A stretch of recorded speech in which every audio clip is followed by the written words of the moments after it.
Welcome to the Tournament Poker Edge podcast, brought to you by TournamentPokerEdge.com, the only podcast dedicated exclusively to poker tournament strategy.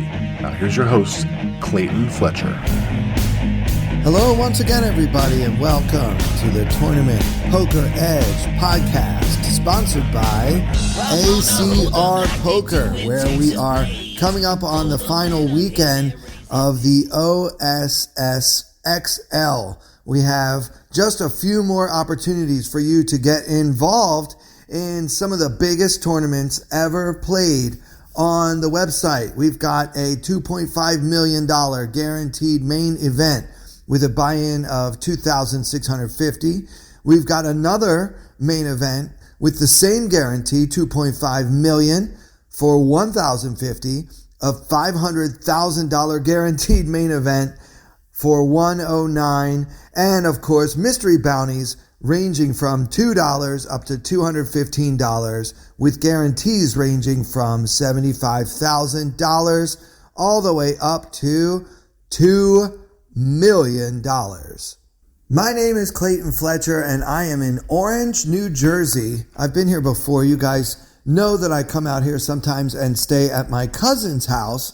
Shout out to my New Jersey cousin, who enables me to access poker tournaments that I otherwise would not be able to play in my New York City home. So I'm in New Jersey, where I've been playing on some Jersey and Nevada only tournaments that I will probably be discussing in a future episode. I want you guys to jump in on ACR. We've got a huge weekend coming up. These mystery bounties have already surpassed their guarantees, and we have flights like every 2 or 3 hours to enter any one of them. I personally have a lot of chips accumulated in the $2.50 mystery bounty tournament. That's the one with the $75,000 guarantee. The prize pool in that one is already over $100,000, and I'm only recording this on Thursday. Day 2 is this Sunday, October 1st, and I want to see you there. I currently have a top 100 stack, and I am bound and determined to finally collect my first ever mystery bounty prize. Today, I'm actually going to be talking about a flight that I played in the $215 mystery bounty tournament with a $2 million guarantee. I think I had some pretty interesting spots, and we're going to get into that. But first, I want to let you guys know that I appreciate so much everyone who came out last Sunday when I was quote-unquote hosting the TPE free roll. Derek Killingbird Tenbush, who is an actual Twitch streamer, was unable to do it, and we didn't want to cancel it. So I tried to step up to the plate, and I said, I'm not set up for Twitch. All I can do is put a camera on my face and just do my best to kind of share the action and let people know what's going on. I put a bounty on myself. I gave out the password on my Twitch channel. By the way, guys, if you are not yet on the TPE Discord, you want to get on there, because that's where we let people know what's going on about the free roll and about other promotions, like when we had the contest to get people into the WSOP tag team event.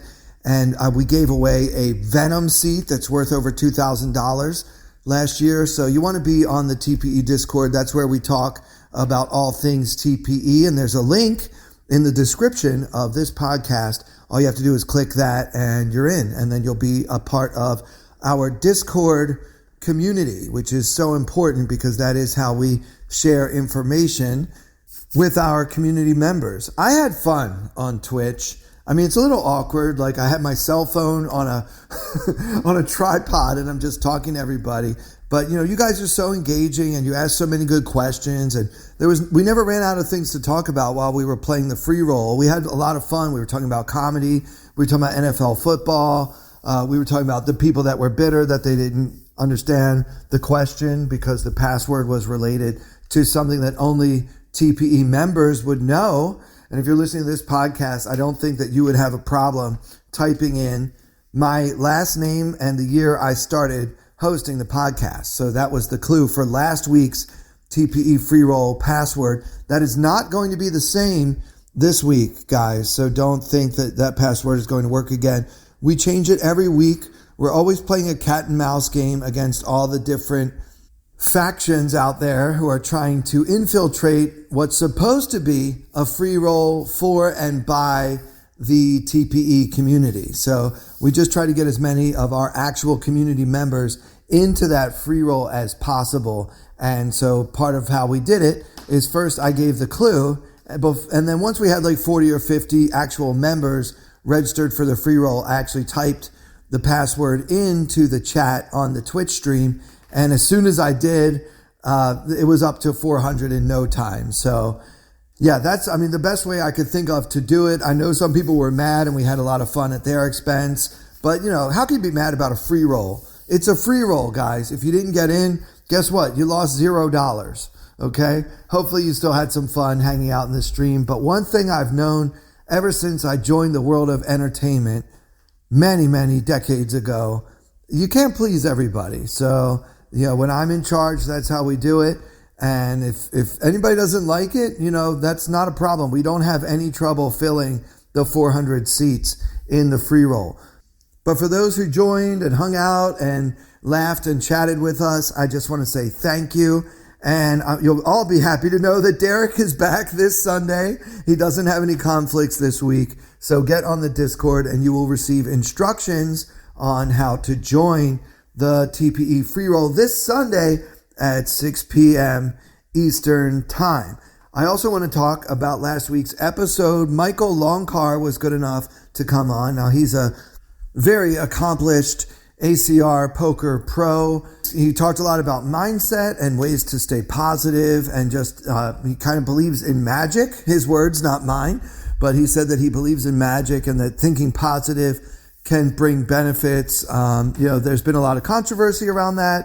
A lot of people are disagreeing. We've gotten some feedback on last week's episode saying that, all this hocus pocus is just that, and that obviously you cannot change the outcome of a poker hand through your mindset. And while I do think that's true, we don't know everything, guys. And maybe if you happen to be running really, really bad and nothing else is working, why not give that a try? No harm can come to you for thinking positive. But I do think that having a growth mindset in general, although it cannot change the cards, it does have a lot to do with poker success. Because as Michael said, I thought one of the most valuable things he pointed out last week was that every poker player thinks that he or she is the unluckiest person in the game.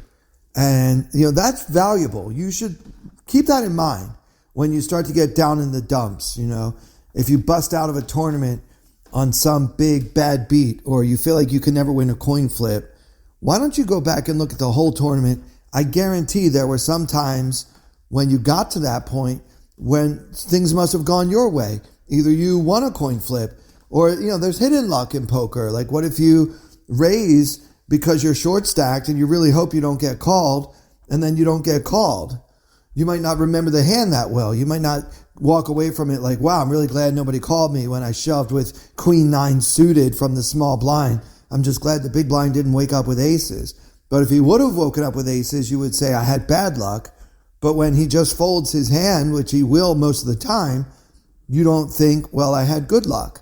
So luck is a double-edged sword, and the poker gods, no matter what you think, are not out to get you. And so I hope you guys did enjoy that episode. I'm going to make up for the lack of strategy content that we had last week by jumping in right now to some hands that I played. Now, this is a $215 buy-in mystery bounty day one flight that I played recently on ACR Poker, which, by the way, guys, if you haven't yet signed up for an ACR Poker account, now is the time to do it. Click the link in the description of this podcast and enter the code TPE, and you will receive a first-time deposit bonus, 100% up to $2,000, just by using the promo code TPE. So this is a flight, and what's different about this tournament than most of the tournaments I've played in my whole career is that all you have to do is have one chip at the end of play in day one, and that chip will be added to your running total of all the different flights you played of that tournament. So there are people that have over 1 million chips because they've played, probably literally 100 flights on this thing. So I just entered a couple of times. It's a $215 buy-in. The mystery bounty itself is going to have a $2 million guarantee with a guaranteed first top mystery prize of $250,000. So this is a big, big tournament. I mean, for online, that is absolutely ridiculous. And so I really wanted to make day 2 and just have a shot at that mystery bounty prize. So early on, the blinds were just 50 and 100 with a 12 ante per player, 12. And the table at this point was playing 7-handed. Still very early. A lot of people haven't registered yet. The pot to start is a meager 234. At this point in the tournament, the average stack was 5,200, up from the starting stack of 5K. And we had done pretty well so far. We're up to 6,600. But we did have a couple of bigger stacks at our table, including some usernames I recognized, including the great Faraz Jaka, who thankfully was not involved in the hand we're about to discuss. So I've got 66 times the big blind in my stack. I've got an M of around 30, and a tight player in the low jack opens for the minimum off of a 5K stack, so he makes it 200. The player on the button who I have perceived so far as being loose, he's got a big stack. He's got 7,500, and he just calls.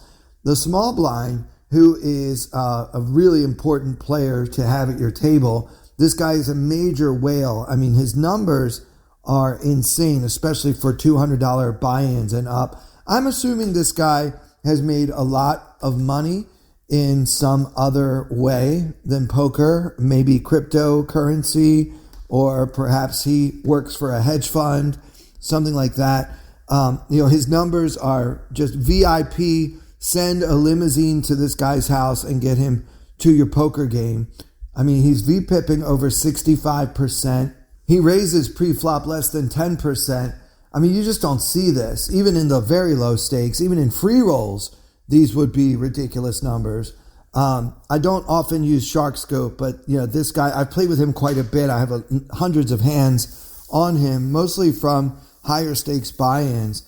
And this guy is an absolute whale. I don't really use Shark Scope that much, but I did check it out. And the guy has lost over $300,000 on ACR poker. So he is very, very loose and passive pre-flop. He tends to get more aggressive post-flop. So that's the opponent for this hand. And now he calls, and we are in the big blind with the 9 of clubs, 6 of hearts. So facing a min raise and several callers, I'm getting 8-1 on a call, and I have a garbage hand, 9-6 offsuit. This may actually be a fold, all things considered. I mean, I'm going to be out of position versus most of the field, including the original raiser. If I flop a 9, how do I know it's any good? I'm going to be put to tough decisions post-flop from out of position with a garbage hand that, I mean, I don't know what you're trying to flop with 9-6 offsuit other than like 10-8-7. Like, what flop do you really want with this garbage hand? But I found the pot odds compelling, and the fact that the small blind VIP has entered the pot kind of made me lean more towards getting involved, and I decided to call. I don't think there's much of a case to be made for 3-betting with this hand. The 9 and the 6 don't block any of the hands that you want to block when you are 3-bet bluffing before the flop. So let's just go ahead and call and see the flop. So now with 900 in the middle, the flop comes 9 of hearts, 6 of spades, 5 of spades. So 9-6-5 with 2 spades. Hero with the 9 of clubs, 6 of hearts for top 2 pair on a board with a possible straight and obviously a flush draw available. So the small blind checks, and now it's on me. There's 900 in the middle. And I bet right out for 665, so about a little more than 70%. Now let's talk about my range for making this play.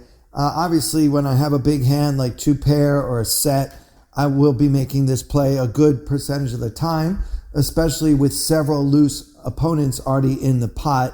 I like to freeze them up when I flop monsters and, do a lot of leading out with hands like that. But as a result, I also need to lead out with other hands, like maybe the ace X, where ace is the ace of spades. Certainly any flush draw, I can lead out for this sizing quite a bit. Maybe if I had like a pair and a gut shot with a hand like 9-7 or 9-8, that would be fine to do.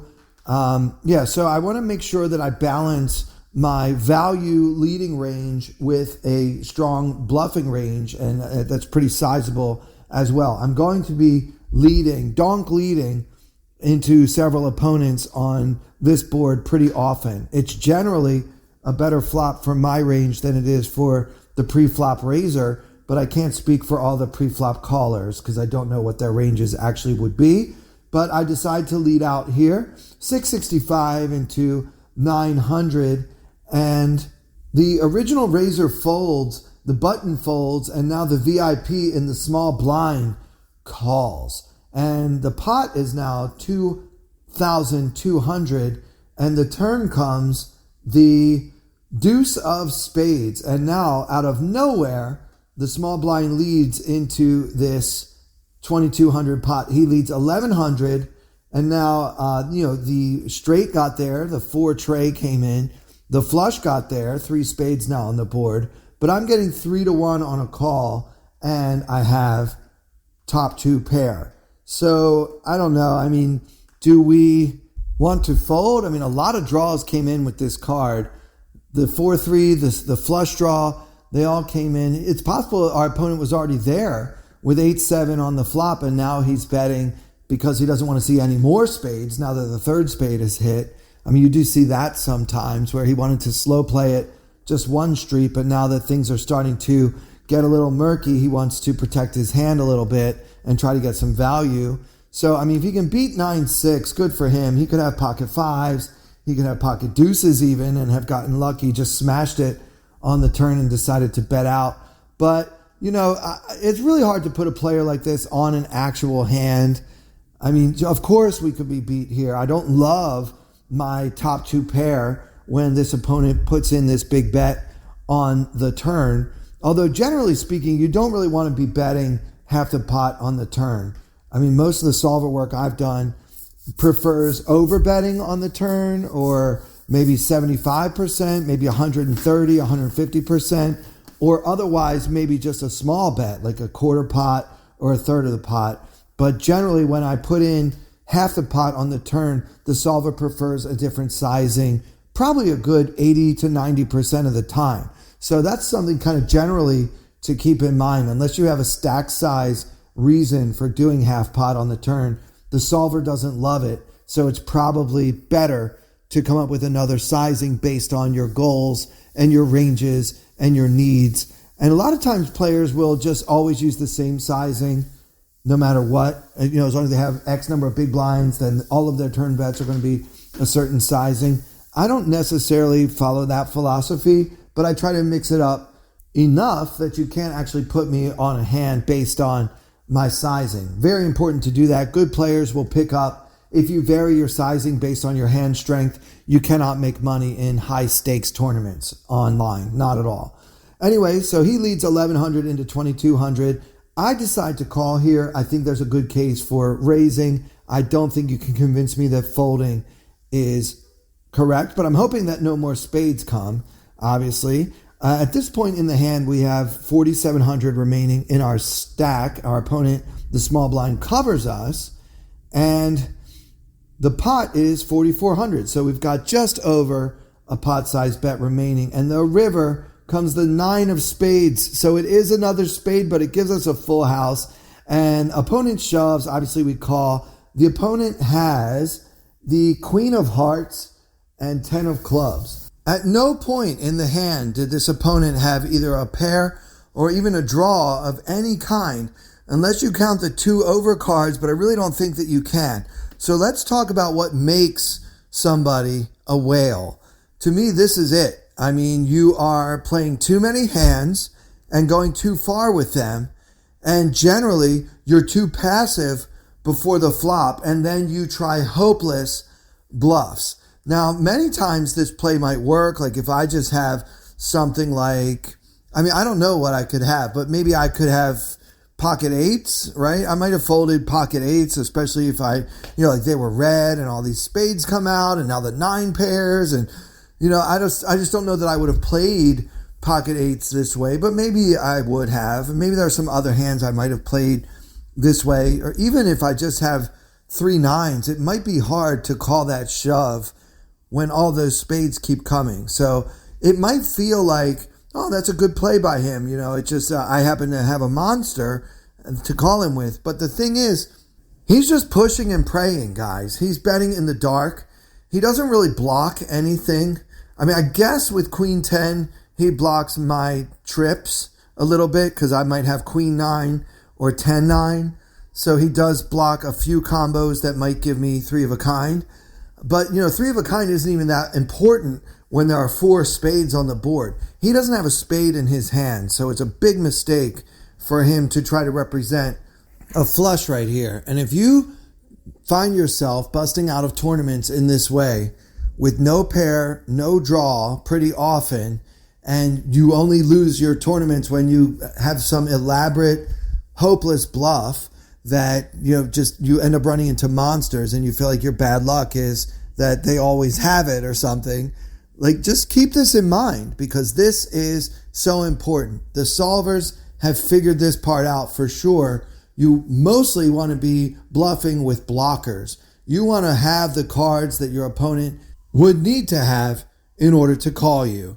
So yeah, this is not a good play and just something I wanted to point out because you really don't see this in the $2, $10, $20 tournaments, which is not to say that $215 tournaments are more profitable in general than the smaller stakes tournaments. That is not the case, but we do have access to very wealthy, high net worth individuals who play poker just for fun and make egregious errors like my opponent made in this hand. By the way, he promptly re-entered without a second thought because $215 means close to nothing to him. Later, the blinds were 250 and 500 with a 70 ante, so there's 1240 in the middle. And the average stack was about 8,500. We had 22,000. So just cruising right along in this $215 mystery bounty flight on ACR Poker. It's a new table. I haven't been at this table very long. I only have like 8 or 9 hands on most of these guys. Fold to the cutoff, who opens the minimum to 1,000. And he's got 9,500 total in his stack. So he's playing about 19 big blinds. And the action folds to me in the big blind. And again, I have 22K. He's made it 1K. So at that point, there's 2240 in the pot. And opponent has 9,500 total. So another 8,500 behind after the raise. And the action folds to me in the big blind. And I'm going to tell you guys, we're going to do this hand a little bit differently. I moved all in. So what do you think my range for moving all in should be against an unknown opponent who opens from the cutoff, and now the action folds to me in the big blind? I have him well covered. He's got 19 big blinds. His M is around 8, and he min-raised from the cutoff. Now, I shoved. Before I tell you what I had, I want to see what you think my range for 3-bet shoving into him should be. So, I think that it's probably based on the field in general. I don't really know this particular player very well, but the field in general is pretty active from the cutoff. I feel like his cutoff opening range probably includes hands like Jack 9 suited, maybe Queen 9 suited, maybe any suited king, King Jack offsuit, King 10 offsuit. It's a pretty reasonable range. He's in very late position, so he should have a pretty wide opening range. He does not necessarily have to have a big hand to make this play. And therefore, shoving pretty wide from my position is probably going to make us a lot of money in the long run. So, I mean, I did move all in. I think I would probably move all in with any pair, probably any suited ace plus ace 7 or ace 8 and up at the bottom. Maybe like, king, queen offsuit. I mean, I have a pretty wide range here. I think the worst hand I would shove is probably king, jack offsuit. And that might seem a little bit crazy to some of you, but you got to remember, I have a lot of fold equity here because I think that my opponent is very likely to have a wide range, although I don't know him personally and I haven't really seen enough of a sample size to get a feel for his overall playing style. I think that shoving here with a pretty wide range is profitable. Maybe even some suited connectors. Occasionally I could 3-bet bluff shove with like an 8-7 suited. We know that hand does pretty well, even when called by pocket aces, right? I think it's 27% or something like that. I mean, you don't want to have 27% in an all-in, but, there are some hands where when you combine the fold equity with the actual pot equity when called, it's profitable to shove. It's a high variance play, but, I just kind of like played the percentages. I happen to have ace 9 suited, which is, to me, a no-brainer shove. Would you have shoved with ace 9 suited, or would you just call? It's kind of tempting sometimes to call, guys, because you're like, I can call and see a flop and maybe outplay my opponent, use my post-flop skill edge, which every single player I know seems to think he has. We can't all have a post-flop skill edge, and I don't know about that in a big buy-in tournament like this one. I mean, 215 is kind of a big buy-in on ACR poker. So I think we do attract some whales, but mostly pretty good players in these things. So what is the worst hand you would have shoved with? Mine is king jack and then occasionally a suited connector like 8-7 or 7-6 suited, but not too much of that. Mostly I'm looking for a suited ace here. And then of course for value, I'll play all the big pairs the same and really any pair. I think I'm shoving with any pair in this spot. And the reason why, guys, is because for 9,500 total, which I'm already in for 500 anyway, so I'm basically laying 9,000 to win 2,240, laying about 4-1 with a hand like ace 9 suited feels like a no-brainer to me. So these are the pre-flop tournament strategies that really differ from a typical cash game where nobody's actually playing 19 big blinds. All right, let's move to yet another table in this tournament. By the way, guys, I do want to hear your answers either on the Discord or you can follow me on Twitter, twitter.com/ClaytonComic.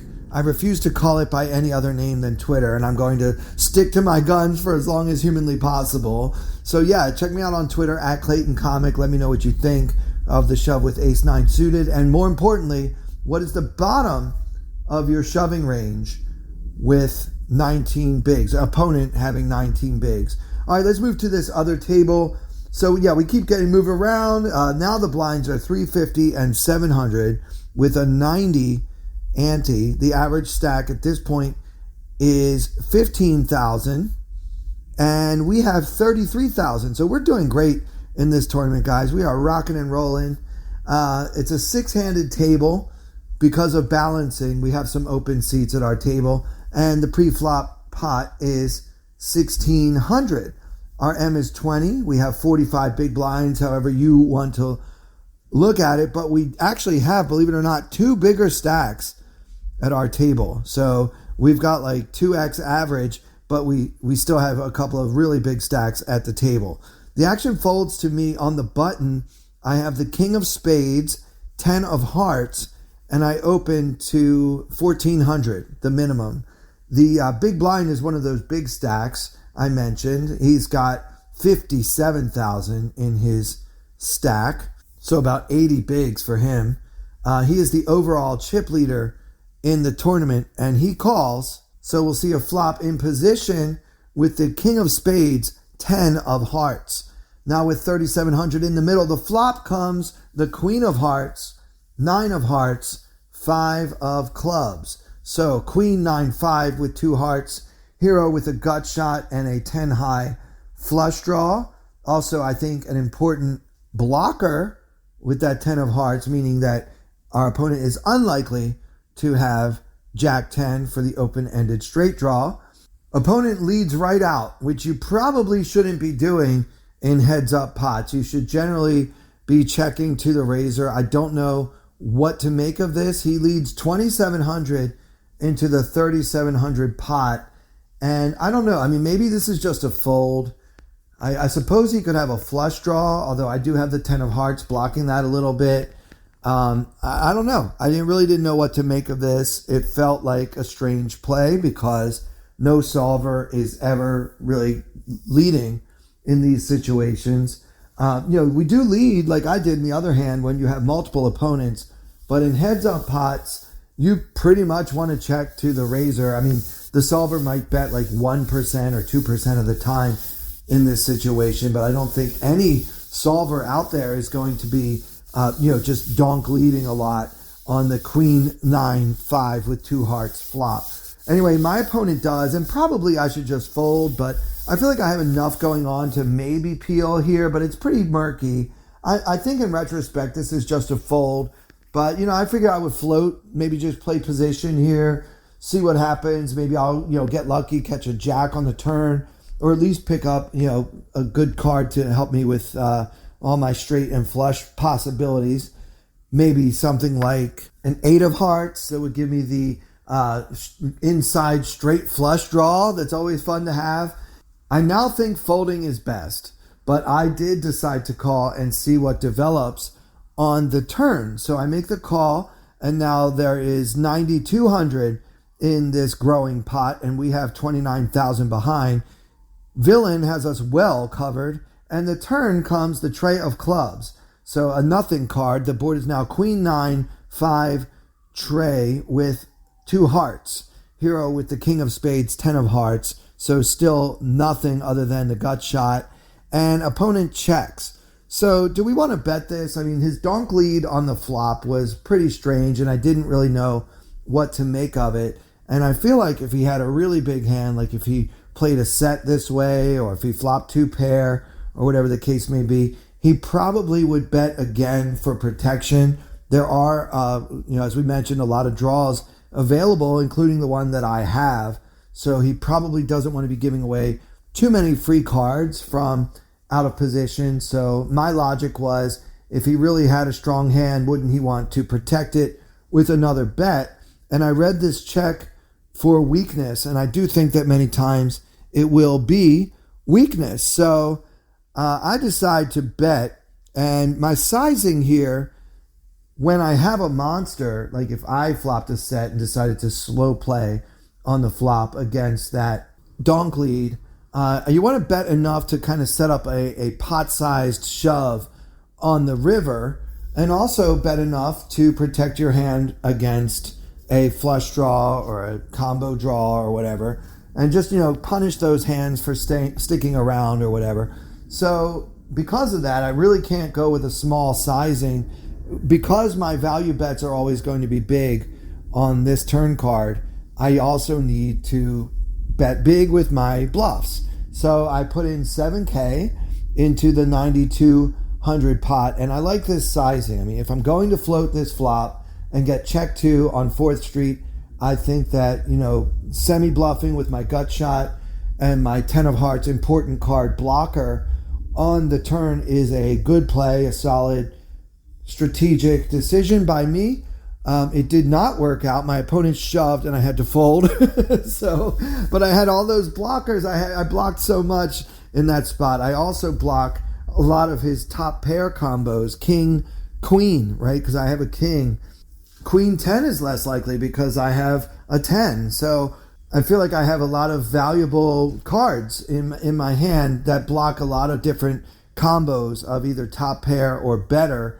And so as a result, I decided to try to leverage that and went for the bluff here, but it didn't work. And I really wanted to include this hand because I feel like I made a good strategic decision on the turn that did not work out. And you've got to be able to evaluate your decisions not based on the results of those decisions, but you have to be able to evaluate them in a vacuum. Like if I do this every time, probably I should just fold the flop a lot of times, especially with that big sizing. He bets 2/3 pot on the flop, and all I have is a gut shot and a heart, the 10 of hearts there. It feels like maybe I should just fold. But if every time I'm in this situation, if I do call that donk lead on the flop, if I always make this 7K into 9,200 bet on 4th Street, I think that bet, even if the flop decision is wrong, that turn decision is going to show a good profit over time. So that's the way I'd like to look at it. The poker is a game of incomplete information, and the best we can do is make decisions based on the information that we do have that will profit us in the long run and not worry too much about what happens today. And that'll do it for this episode. I hope you guys enjoyed it. If you did, please make sure that you subscribe to the podcast. Leave us a 5-star review. Every podcast host always asks for that, but there's a reason for that, guys. We want to climb the ranks. The poker podcast community, if you will, is ever increasing. And, we just want to stay on top. We are the longest running poker strategy podcast on earth, and we want to keep this thing going. And you can help us attract more listeners just by rating and reviewing, subscribing, and making sure you download each and every episode that we put out. And we appreciate you so much for doing so, and for everyone here at Tournament Poker Edge, with special thanks, as always, to our very generous sponsor, ACR Poker. I'm Clayton Fletcher. Thank you so much for listening. I wanna hold them like they do in Texas, please. Fold them, let them hit me, raise it, baby, stay with me. Luck and intuition, play the cards with babes to start. And after she's been hooked, I'll play the one that's on her heart. Oh, whoa, whoa, whoa, whoa. I'll get her heart, show her what I got. Oh, whoa, whoa, whoa, whoa. I'll get her heart, show her